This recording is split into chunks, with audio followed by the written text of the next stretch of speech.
আমি এশার নামাজ রাত 11টা বাজে পড়ি, আমার নামাজ কবুল হবে কিনা? এশার নামাজ কাজা হলে ভিতরের নামাজও কি কাজা আদায় করতে হবে? স্বামী সন্তান নিতে চাইলেও স্ত্রী সন্তান না নিতে চাইলে করণীয় কি? আমার বাবা আমার মায়ের মোহর পরিশোধ না করে মারা গেছেন, এখন কি আমি আমার বাবার পক্ষ হয়ে মোহরের অর্থ আমাকে দিতে পারবো? প্রাকৃতিক উপকরণ দিয়ে শরীরের রং ফর্সা করা যাবে কি? আজান অবস্থায় নামাজ পড়া যাবে কিনা? 3বার বিসমিল্লাহ পড়ে কাপড়ের কোনা ধুলে পুরো কাপড় পাক হয়ে যায়, এটা কি সঠিক? মোবাইল কোরআন শরীফ ইনস্টল করা থাকলে এবং বাহিরে থাকার কারণে মোবাইল নিজের সাথেই রাখতে হয়, তখন সে মোবাইল নিয়ে কি বাথরুমে যাওয়া যাবে? আমি শুনেছি গোসল করার পর কলা ফল খাওয়া নিষিদ্ধ বলে হাদিসে উল্লেখ আছে, এটা কি সত্য? নবজাতকের জন্মের পরে আজান কি ছেলেদের কানেই দেওয়া উচিত নাকি মেয়েদের কানেও দেওয়া উচিত? অনেকে বলে দাঁড়িয়ে পানি খেলে নাকি শয়তানের প্রস্রাব খাওয়া হয়, এটা কি হাদিস সম্মত? তাহলে আর বিলম্ব না করে চলুন আপনাদের করা ইতিমধ্যে যে প্রশ্নগুলো আমরা দেখতে পাচ্ছি আমাদের সামনে চলে এসছে সেগুলোর জবাব দিতে শুরু করি। নিয়ামতুল্লাহ আপনি লিখেছেন, আজান অবস্থায় নামাজ পড়া যাবে কিনা? আজান চলাকালীন নামাজ পড়লে কোনো অসুবিধায় নামাজ হয়ে যাবে, তবে ধরুন আজান শুরু হয়েছে, তখন আপনি নামাজের নিয়ত না করে আজানের জবাব দিবেন এবং আজানের জবাব দেওয়া শেষ হয়ে গেছে, তারপর আপনি এবার সালাতের নিয়ত করবেন। সেই সাথে প্রথম আজান যেটা আপনার মহল্লাতে শুনছেন আপনি সেটার জবাব দিবেন। সবগুলো আজানের জবাব আপনাকে কোটি কোটি দিতে হবে এমনটি কিন্তু আবশ্যক নয় আপনার জন্য। ওমর ফারুক আপনি লিখেছেন, আমি শুনেছি 3বার বিসমিল্লাহ পড়ে কাপড়ের কোনা ধুলে পুরো কাপড় পাক হয়ে যায়, এটা কি সঠিক? আপনার কোনো কাপড়ে যদি ময়লা লাগে, কোন জায়গায় লেগেছে আপনি জানেন না, কিংবা বেশিরভাগ জায়গায় লেগেছে, আপনি যে কোনো কোনা ধরে বিসমিল্লাহ 3বার পড়ে ধুয়ে ফেলবেন আর আপনার পুরো কাপড় পাক হয়ে যাবে। ব্যাপারটি তো সহজ নয়, বরং আপনাকে পুরো কাপড় পাক করার জন্য চেষ্টা করতে হবে। যদি সেটা অস্পষ্ট হয়, কোথায় হারিয়ে গেছে আপনি না জানেন, আর যদি জানেন তাহলে যে জায়গা না পাক লেগেছে শুধুমাত্র ওই জায়গাটাকে ধুয়ে আপনি পাক করে ফেলবেন, তাতে ইনশাআল্লাহ আপনার কাপড় পবিত্র হয়ে যাবে। মাইনুল ইসলাম আপনি লিখেছেন, মোবাইল কোরআন শরীফ ইনস্টল করা থাকলে এবং বাহিরে থাকার কারণে মোবাইল নিজের সাথেই রাখতে হয়, তখন সে মোবাইল নিয়ে কি বাথরুমে যাওয়া যাবে? যাবে, কোনো অসুবিধা নেই, কারণ মোবাইলের ভেতরে যে কোরআন আছে সেটা হলো আপনার সফট কপি, এটা প্রকাশ্যের কোনো কপি না। প্রকাশ্য কপি থাকলে এটা নিয়ে যাওয়া কোরআন অসম্মান হতো, কিন্তু যদি ভেতরে আছে তাতে কোনো অসুবিধা নেই। যেমন আমাদের স্মৃতিতে কিন্তু কোরআন আছে, মুখস্থ আমরা সূরা ফাতিহা ছোটখাটো সূরা যারা আলেম না তারা ততটুকু জানে, আলেমরা যারা বেশি জানে, হাফেজরা আরো বেশি কোরআন আয়াত মুখস্থ। অতএব এই মুখস্থটা তো আমাদের সিনার ভিতরে, আমাদের ভেতরে আমরা ধারণ করছি।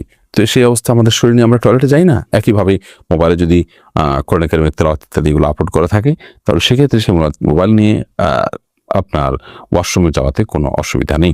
আবু সাদাত এমনি সাইম আপনি লিখেছেন, আমি শুনেছি গোসল করার পর কলা ফল খাওয়া নিষিদ্ধ বলে হাদিসে উল্লেখ আছে, এটা কি সত্য? গোসল করার পর কলা বা ফল খাওয়া যাবে না এমন কোনো কথা কোরআন হাদিসে কোথাও আছে বলে আমার জানা নেই। আপনি কলা বা ফল এটা যে কোনো সময় খেতে পারেন, অর্থাৎ আপনি স্বাভাবিক যে কোনো সময় খেতে পারেন, এমনকি গোসল করার পর খাবেন না, আগে খাবেন, সকালে খাবেন না, দুপুরে বিকালে খাবেন, সেটা কিন্তু আপনার ব্যাপার। শরীয়তের এক্ষেত্রে তেমন কোনো বক্তব্য নেই। বিশেষ করে যে কথা বলা হচ্ছে এখানে যে গোসলের পর কলা খাওয়া ফল খাওয়া নিষেধ, এরকম কোনো কথা হাদিসে নাই। এটি যদি কেউ বলে থাকেন সেটি ভিত্তিহীন এবং মন গড়া। মোনালিসা মুন আপনি লিখেছেন, নবজাতকের জন্মের পরে আজান কি ছেলেদের কানেই দেওয়া উচিত নাকি মেয়েদের কানেও দেওয়া উচিত? নবজাতকের জন্মের পর আজান এটি ছেলে মেয়ে উভয়ের কানে দিবেন। আমরা অনেকে এক্ষেত্রে মনে করি শুধু ছেলেদের কানে দিতে হবে, না, উত্তর হলো ছেলে মেয়ে উভয়টির কানে দিতে হবে, এটি সঠিক। এবং আজান সম্পর্কে নবজাতকের কানে সপ্তম দিনে আজান, জন্মের পরে তাকে আজান দেওয়া, এই বিষয়টি বিভিন্ন হাদিস দ্বারা প্রমাণিত। যদি হাদিসের সনদগুলোকে মুহাদ্দিসরা অনেকে দুর্বল বলছেন, কিন্তু সেটা আমলযোগ্য,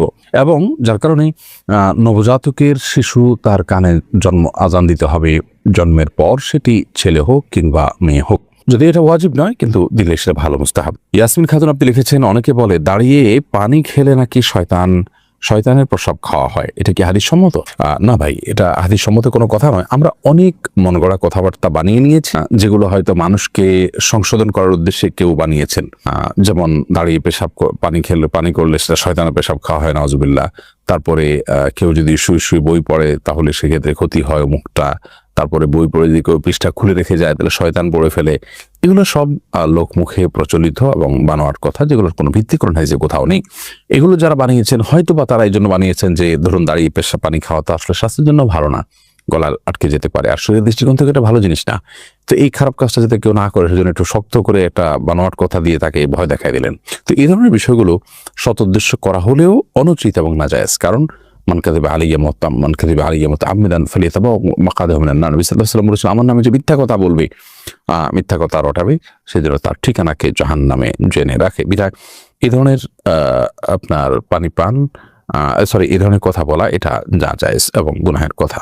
সাইদ হোসেন আপনি লিখেছেন, প্রাকৃতিক উপকরণ দিয়ে শরীরের রং ফর্সা করা যাবে কি? শরীরের রং যদি আপনি ফর্সা করেন এবং এটাতে যদি প্রাকৃতিক কোনো উপকরণ ব্যবহার করেন, শুধুমাত্র রঙের মধ্যে উজ্জ্বলতা আসলো কিছুটা, এতে ইনশাআল্লাহ তাগয়ির খালকিল্লাহ বা আল্লাহর সৃষ্টিতে পরিবর্তনের যে নিষেধাজ্ঞা আছে তার আওতায় এটি পড়বে না ইনশাআল্লাহ তাআলা। শুভ্র এটি থেকে আপনি লিখেছেন, আমার বাবা আমার মায়ের মোহর পরিশোধ না করে মারা গেছেন, এখন কি আমি আমার বাবার পক্ষ হয়ে মোহরের অর্থ আম্মাকে দিতে পারবো? হ্যাঁ ভাই শুভ্র, অবশ্যই আপনি আপনার বাবার হয়ে আপনার মাকে মোহরের অর্থ দিতে পারবেন। এবং এই মাসআলাটি আমরা অনেকে জানি না। যদি কোনো মানুষ জীবদ্দশায় তার স্ত্রীকে মোহর না দিয়ে মারা যান, তাহলে তার মৃত্যুর পর তার যে পরিত্যক্ত সম্পদ আছে সেখান থেকে তার যে ঋণগুলো পরিশোধ করা হবে, তার মধ্যে থেকে তার মায়ের যে মোহর বাবদ প্রাপ্য টাকা সেটাও কিন্তু পরিশোধ করতে হবে, অর্থাৎ সেটাও ঋণের মধ্যে থাকবে। এমনি আব্দুল্লাহ আপনি লিখেছেন, আমি এশার নামাজ রাত 11টা বাজে পড়ি, আমার নামাজ কবুল হবে কিনা? এশার নামাজ রাত 11টা পড়লে সেটা হয়ে যাবে। বিশেষ করে রাতের 1/3 পর এশার সালাত আদায় করা উত্তম। মধ্যরাতের আগ পর্যন্ত এশার নামাজ পড়া জায়েজ। মধ্যরাতের পরে যদি কেউ ভোরাতেও পড়ে তাহলে সেক্ষেত্রে সেটাও জায়েজ হতে পারে নিরুপায় ব্যক্তির জন্য। সচরাচর কোনো ওজোর ছাড়া মধ্যরাতের পর পর্যন্ত এশাকে নিয়ে যাওয়া উচিত না। এখন এই মধ্যরাতটা কয়টা বাজে হবে এটা আপেক্ষিক বিষয়। কোনো মৌসুমে কোনো দেশে এক সময় হতে পারে, অন্য দেশে আরেক সময় হতে পারে। আমাদের দেশে শীতকালে মধ্যরাত এক সময় হয়, গরমকালে আরেক সময় হয়, কারণ গরমকালে রাত ছোট থাকে, শীতকালে রাত অনেক বড় থাকে। তো এটা ভ্যারি করবে যে সূর্য ডোবা থেকে নিয়ে সুবহে সাদিক বা ফজর ওয়াক্তে শুরু হওয়া পর্যন্ত পুরো সময়টাকে ভাগ করে তার ঠিক মাঝামাঝি যে জায়গাটা সেখানে হলো আপনার আমাদের সীমানা। তার আগে আগে আমাদেরকে এশার সালাত আদায় করতে হবে, আর পরে করলে আদায় হয়ে যাবে। যদি ফজরের সালাতের ওয়াক্ত হওয়ার আগে আগে তাহাজ্জুদের সময় 3টা-4টা বাজে রাত পড়েন তাও আদায় হয়ে যাবে, বাট এটা অনুচিত এবং এরকম বিলম্ব করা উচিত না। নবী করিম সাল্লাল্লাহু আলাইহি সাল্লাম ওয়াক্ত মতো সালাত আদায়ের উপর আমাদের খুব বেশি গুরুত্ব আরোপ করেছেন। মেহেরুনি আইডি থেকে আপনি লিখেছেন, এশার নামাজ কাজা হলে ভিতরের নামাজও কি কাজা আদায় করতে হবে? জি, এশার নামাজ যদি কাজা হয় তাহলে সেক্ষেত্রে ভিতরের সালাতও তার সাথে আদায় করবেন। এমনি এনামুল হক আপনি আমাদের ইউটিউব চ্যানেলে প্রশ্ন করেছেন, স্বামী সন্তান নিতে চাইলেও স্ত্রী সন্তান না নিতে চাইলে করণীয় কি?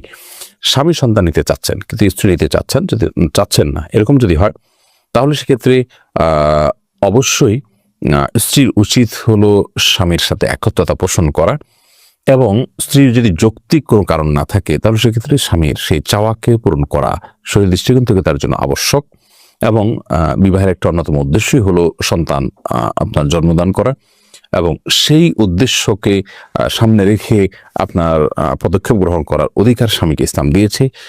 এই অধিকার প্রতিষ্ঠা করার ক্ষেত্রে স্ত্রীর সহযোগিতাপূর্ণ মানুষ হয়ে থাকতে হবে। তো হ্যাঁ, যেটি বলছিলাম যে যদি এমন হয় যে এটি হলে বড় ধরনের ক্ষতি হবে, ধরুন মায়ের জীবন হুমকির মধ্যে পড়তে পারে বা এরকম কোনো বড় রিস্ক আছে, তাহলে সেক্ষেত্রে অবশ্যই মা সেখানে আপত্তি করার সুযোগ আছে।